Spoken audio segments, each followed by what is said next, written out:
Bill Morneau, good to see you again. Thanks for stopping by to talk to me. You had the opportunity in this budget. You've had a bit of a windfall since the economic update, almost $5.9 billion. I suppose some people are saying you could have put that against the deficit, but from my accounting here, you've spent most of that money.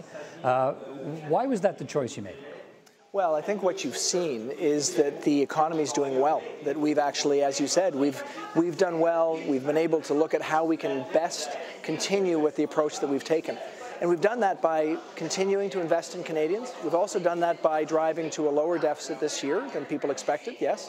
So we know that we can move forward on investments, the kinds of things we've done in this budget, which will help people to get the kind of skills they need in the future, to have more confidence about their ability to buy a first home. And we can do that while being fiscally responsible. It's a continuation of the approach we've started really from day one. Let's go through some of your key proposals in this budget. Let's talk about housing and your plans to allow millennials, first-time homebuyers, to get in on the housing market. Already we're hearing some people suggest that this might actually drive up prices and will only affect a small group of people. What's your response to that? Well, we've done our homework, Peter, so we wanted to make very clear that we were focused on the place where we needed to focus. So for first-time home buyers, people who just can't quite get into the market, what we're doing is we're effectively allowing them to put a mortgage, a shared equity mortgage with CMHC, which means they'll be able to lower their mortgage payments, giving them optimism they can get into the market. What we see it will do, in this country we have about 100,000 first-time home buyers each year, and what we think is it'll expand the pool. People that can't quite get there will move in. So it might have an impact on as much as 20,000 to 40,000 Canadian families to actually be able to get into a home. And we've done the math to say that, this is not an issue that's going to have a demand impact that will actually move prices. Very, very modest impact there, but a significant impact on those families that want to actually get into the market. But to be clear, it's only for those who already meet some of the tests, right? If they don't have the money for the down payment, they're not finding a way into the market. Well, yes. I mean, clearly what we want to do at the same time is think about people who are in different situations. So we've expanded the funding of rental construction financing, because a lot of people are going to look and say, well, no, I'm in a situation where I'm going to rent. So we need to have more supply in that area. So we're thinking not only about the people who are just about to get into the home buyers market, but also the people that might be renting. And we're doing it in a way that increases supply, creating better dynamics for the market. Skills training. Is this your answer to trying to create the workforce of the future? Is there enough in this budget that is going to do that, that's going to create, prepare people for the jobs of the future that employers say they can't find enough of those people today? My sense is this might be a really incredible sea change in how we prepare ourselves for a constantly changing world. We know that people are constantly needing to upgrade their skills. With the current employer, they need to always be able to take on that new technology.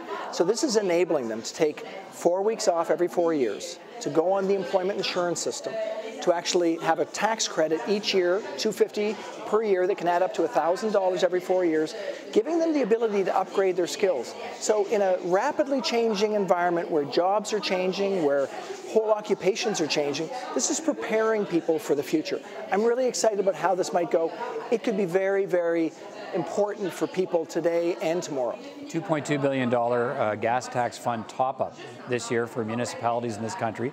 That has a certain sense of urgency to it for them to carry out urgent sort of infrastructure projects. Why now? Why that money? Is that an indication that whatever was in place till now is not working? Well, I think what it is an indication that we're following through on a promise. What we did say back in 2015 in our campaign is that if we don't get the money out into infrastructure as rapidly as we want to, we will consider some sort of municipal infrastructure top-up. That's exactly what we've done here. So in places like Ontario, New Brunswick, Saskatchewan, and Manitoba, we're getting blocked on some of the important infrastructure that will make a difference in people's lives. So we're giving this municipal infrastructure top-up. It's going to get cities moving, doing projects that are going to be really important, helping people to get to and from work rapidly, dealing with wastewater systems. I mean, this is important infrastructure, and we're the partner with these municipalities in getting it done. A couple of quick questions to finish up here. Are we ever going to have a pharmacare program in this country?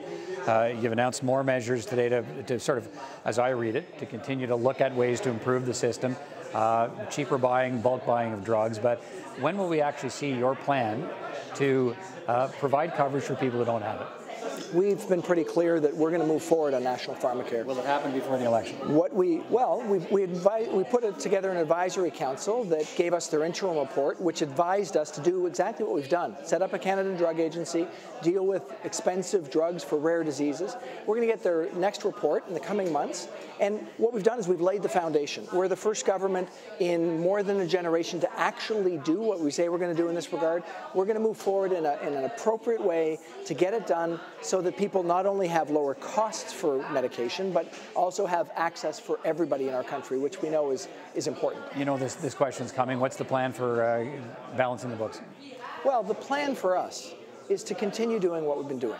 Make investments in Canadians and do it in a fiscally responsible way. We have the best balance sheet in the G7, and it's gotten better every single year we've been in office. We have a deficit that we've reduced every year, so we're going to continue on that fiscally responsible path, but we're not going to forget why we're here. Canadians want to have us invest in them and their kids and their future. We want to make sure people have that sense of optimism. Bill Morneau, thanks for your time. Okay, thank you. Okay, thanks.